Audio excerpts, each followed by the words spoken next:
집에 머무는 시간이 길어지고 또 사회적 거리 두기가 강조되면서 우울감과 스트레스를 호소하는 분들도 점점 많아지고 있는데요. 대한신경정신의학회 홍보기획이사이신 홍나래 한림대 성심병원 정신건강의학과 교수 관련 얘기 나눠보겠습니다. 안녕하십니까. 네. 자, 먼저 방역 대응 단계가 심각 단계로 올라간 것이 지난달 23일이었습니다. 그러니까 한 달 가까이 지금 다 돼가는데요. 사회적 거리 두기도 있고 이제 가급적이면 밖으로 나가지 않는 생활을 하다 보니까 시민들이 좀 고통을 호소하는 경우들이 좀 많이 있어요. 네. 자, 이 지금 상황에서 그렇지만은 지금 아직까지는 조금 더 주의를 해야 되는 단계죠. 네, 맞습니다.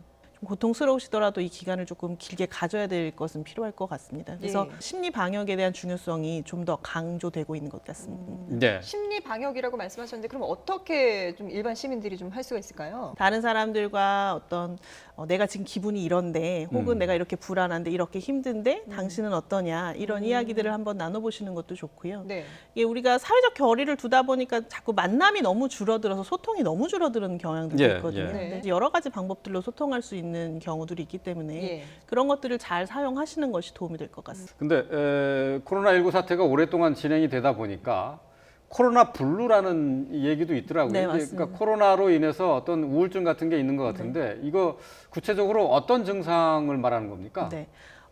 일단은 지금 워낙 뭐 주변에 사실은 어떤 사람들이 뭐 병에 걸렸는지 안 걸렸는지를 우리가 잘 모르다 보니까 네. 굉장히 많이 경계하게 되고 예. 재택근무도 그렇죠. 늘고 학교도 휴업을 하게 되고 운동하시던 것들도 못 하시게 되고 그러다 보니까 이런 것들과 관련해서 뭐 이런 증상들이 많이 생기시는 것 같습니다. 그렇군요.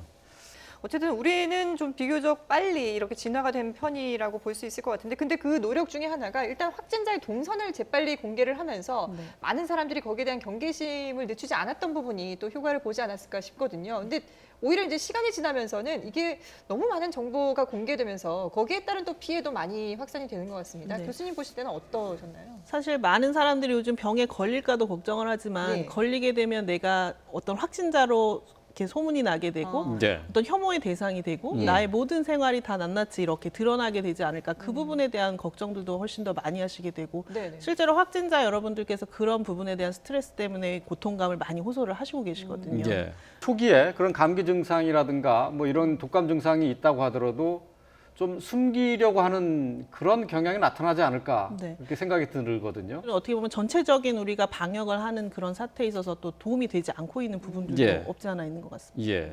사실 감염병이라는 게 뭐 본인이 걸리고 싶어서 걸리거나 그런 것은 아님에도 불구하고 지금 또 뭐 신천지 사태라든지 이런 몇몇 사건들 때문에 범인같이 이렇게 몰아버리게 되는 그런 상황이 자꾸 생기고 있는 것도 사실인 것 같습니다. 확진자분들의 개인정보도 좀 보호를 해주시고 계시는 부분들이 필요할 것 같아서 네. 이렇게 지금처럼 좀 어떤 방역을 위해서 꼭 필요한 정보는 반드시 제공을 해야 되지만 그 외의 부분들은 좀 가려주는 상황에서 네. 제공이 되는 것들이 필요할 것 같습니다. 예. 그렇습니다. 홍 교수님, 이게 지금 코로나 블루라고 해서 뭐 너무 우울감을 느낄 정도로 불안해할 필요는 없겠지만 네. 또 그렇다고 이렇게 그 확진자 수가 줄어든다고 해서 안심할 수도 없는 상황이잖아요. 네, 맞습니다. 이럴 때 좀 더 거리두기라든지 이런 걸 더 강화해야 되는 그런 시점이 아닐까 싶은데요. 불안이 중요한 것들 중에 하나가 우리가 이런 위험한 상황을 인지하고 좀 더 조심하게 만드는 것에도 중요한 역할을 하기 때문에 네네. 네. 불안이 반드시 나쁘다고 얘기를 할 수는 없거든요. 그래서 불안이 좀 줄어들게 되면 활동도 좀 늘어나게 되고 그렇죠. 그러다 보면은 이런 거리두기가 줄어들게 되고 그럼 사실은 또 확산이 또 될 수도 있어서 예. 이런 부분은 반드시 주의를 해야 될 것 같습니다. 네. 그러니까 기저질환이라든지 이런 게 없는 건강한 사람들 같은 경우는 사실 너무 뭐 불안해할 필요가 없다고 하니까 이런 분들이 자칫 뭐 나는 걸려도 금방 지나갈 거야라는 아니란 생각으로 잘못하면 이게 네. 더 확산될 수 있는 그런 우려가 있지 않습니까?